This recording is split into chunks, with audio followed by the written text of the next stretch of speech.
अदाकारा मथीरा ने अदाकारा मिनाल खान को नसीहत कर दी।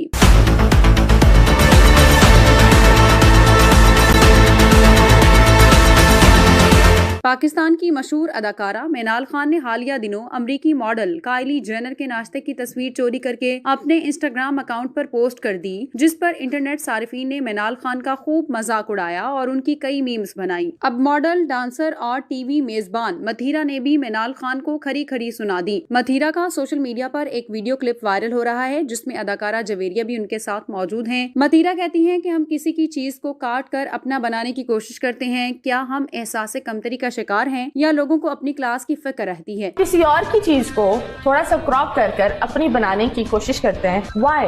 ये एहसास कमतरी का इशू है या स्टेटस कॉन्शियस होने का इशू है? मथीरा ने मिनाल खान की स्टोरी पर तंज करते हुए कहा कि अपना जो भी नाश्ता है, चाहे वो अंडा, पराठा, डबल रोटी कुछ भी हो, वो ही स्टेटस पर लगाओ। अपना नाश्ता अंडा, डबल रोटी, पराठा लगा दो। मथीरा ने मिनाल खान को मुखातिब करते हुए कहा कि मिनाल, अगली बार जब किसी का स्टेटस चोरी करना हो तो उसका करना जिसके फॉलोवर्स की तादाद कम हो। काइली जेनर को पूरी दुनिया फॉलो करती है और लगाया भी कुछ दिन बाद करो ताकि लोग पहचान न सके। मिनाल, अगर नेक्स्ट टाइम किसी को चोरी करना है, उस इंसान का चोरी करना जिसके पास फॉलोअर्स ज्यादा नहीं हो। काइली जेनर को पूरी दुनिया फॉलो करती है, तो 2-3 दिन बाद लगाया करो कि बच जाओ। याद रहे कि अदाकारा मिनाल खान को अपनी इंस्टाग्राम स्टोरी पर काइली जेनर की जैसी तस्वीर लगाने पर सोशल मीडिया सारिफीन और मदाहों की जानिब से तनकीद का निशाना बनाया गया।